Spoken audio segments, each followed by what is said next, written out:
When I first started writing this piece, I knew that I owed my story to other women. I knew that I wanted to honor the women who had brought me to my greatest potential. In the past 2 to 3 years alone, I've met so many brilliant, beautiful ladies that I call my sisters, my sheroes, my best friend, and that was impossible to do in 5 minutes. So I had to narrow it down, and I decided to talk about motherhood. And I thought the best way to express who I am and what I'm made of is through rhythm and rhyme. January 22nd, 2015, I lost the very thing I worked my hardest to redeem. She worked harder through her pain and hardest through complaint. Family non-compliant, not a dollar to the name. Now that's the power of the game. The guilt ain't ours. The world is green with weeds and greed and wilted flowers. I feel so powerless. Like, Grandma, why you leaving without us? And damn it, I just need you to notice that soon enough I'll make you the proudest. I tried to make the most of our moments, the most important component. Hope my life is a poet, will pour some faith in the poorest. Hope my vice is proportion to sacrifices and fortune. I've been coping with death ever since the day I was born. I've been holding my breath since they diagnosed her with cancer. I've been scolding myself for not having none of the answers. I've been showing myself that I'm better now than I have been. I've been coaching myself through some words of wisdom with Jasmine, cause she know the emotion. She lost a piece of her passion. You can feel the explosion. That shit be deep in the back of your heart, and it'll creep through your mouth if you let it. Family I knew for 20 years acted ugly as ever, but that's nature. Thank you.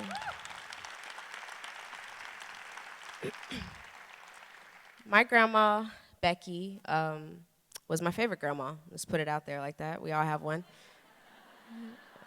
And God, losing her is, it's not, I kind of have to be a little distant from this piece a little bit so I don't get emotional, because that's how, she's another me, just a lot older. So, man, she was everything, back-breaking, country cooking, good looking. And she was still pretty young when she passed. And it was only really like a month, maybe 2 months between the time she was diagnosed until the time she left us. That was really, really, really hard. That's not something I expected this year. But what was really fascinating about this story for me is that a couple months prior, my mom was released from prison. She had served a couple terms before. And this time she got released early for good behavior. And she comes home, everything gets reacquainted. And then we find out that my grandma's sick.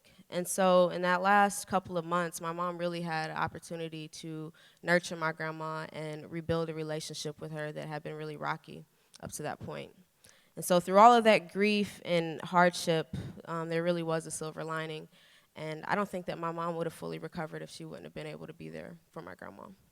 So I have a just entirely new respect for my mom. I could not imagine going through something like that. So I've made it my duty to protect her and love her so that I don't lose her as prematurely as we lost my grandma. So it brings me to my second piece. Thank you. April 29th, 1997. Mama lost a newborn, baby brought to full term. He came out her womb wrong, ashamed of her wounds. Too young, his lungs too weak to pull from. Not 2 weeks, but 2 days. Not 2 weeks, but 2 days. That's not normal, she nocturnal, he blue-faced. It was supposed to be his due date. We're that mortal, but that pain created that portal to crack cocaine. And back then, I ain't see it. Back then, I ain't see it, I ain't care, I just needed it. Stepmom's response was so immediate, mean, but she meant well. I learned obedience. I learned more from neglect and deviance, but I also learned that regret ain't what freedom is. It took 25 years to learn some sense of self-respect and leadership. Written letters, calls collect. Diligent, distant relatives tell bars connect. God is the archetype, architect. Only he could bring light to something as dark as that. We both survived a hard relapse. We both realized the hardest past can break you got a heart of glass. We both alive in hard behalf. The pain of being motherless, it's harsh, but it's hard to grasp. But you heal and you overcome. So all I ask is every time I rhyme, you feel where I'm coming from and what's in my nature. Yeah, my mom, oh, she is my hero. Through everything, through this struggle, this has been a lifelong struggle. You know, substance abuse is a disease, and I've come to realize that. And it's something that, you know, every day you really have to put a lot of energy into being the person that you want to be.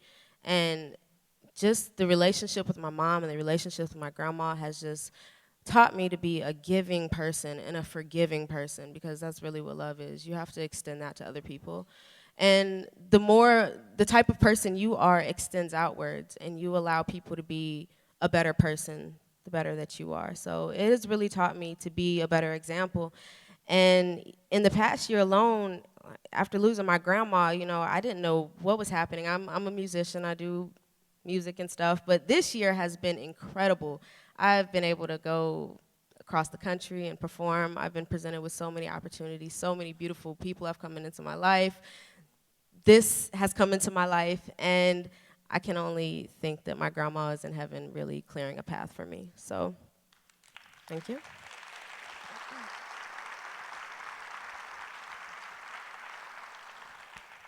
Love you, Grandma. And through it all, I've learned that motherhood is magical. And as daughters and as mothers, please be very conscious of the messages that you send, and cherish the time that you spend together. Set an example for each other, set expectations for each other, and love each other endlessly. Because like nature, everything comes full circle. Thank you.